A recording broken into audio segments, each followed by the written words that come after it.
Levi si Matthew. Naisip ko lang, baka makatulong siya sa paghahanap. Hindi na ako makatiis, hindi na ako makapag-intay.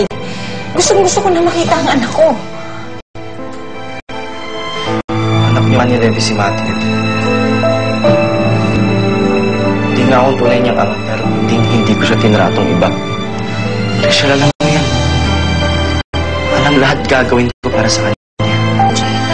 Huwag mo sana'y pumukha sa akin na hindi ako kanyang tunay na ama.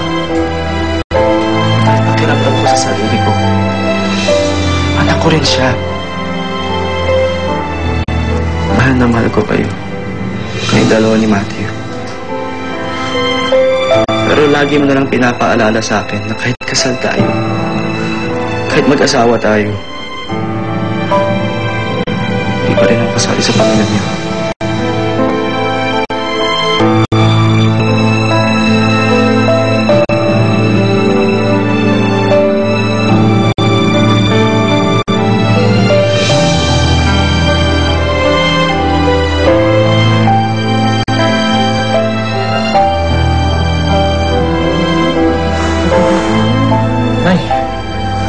Wala na sila isundo sa dati nilang bahay. Doon ka galing? Bakit hindi mo sinabi? Wala na sila Rachel doon. Tinakasin nila sa kwarto. Nakaligtas na ba sila? Tinulungan sila ni Falcon. Pero ngayon, hindi na niya alam kung saan nahanapin sa Shell. Sigurado. Nag-aalala na si Rachel ngayon. Mamaya magalit pa yun. Ano sasabihin niya? Mamaya sabihin niya, tinatago natin yung bata.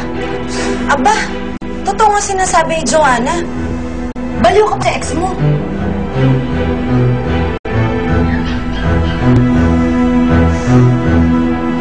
Sige.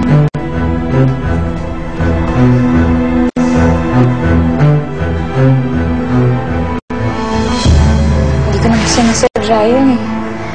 Saka hindi ko naman alam na magiging ganun yung reaction niya sa gagawin ko. O in fairness naman, totoo naman lahat ng sinabi ni Papa Angel. Kitang-kita naman talaga na nung pagkapanganak mo pa lang, ang feeling niya, siya talaga yung ama ni Matthew. Alam ko naman yun eh. Kaya nga nagpapasalamat ako sa kanya na minahal niya ng ganun yung anak ko.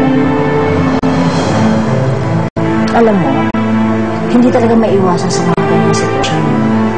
Yung magkasakitan kayo, ha. Pero isipin mo na lang, ha. Umasa naman itong si Papa Angel na bahalang araw. Mamahalin mo rin siya. Lalo na, patay na si Levi.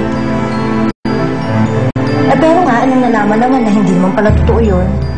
Hindi mo maaalis dun sa tao na ang maramdaman niya habang buhay lang siya magiging panakip putas.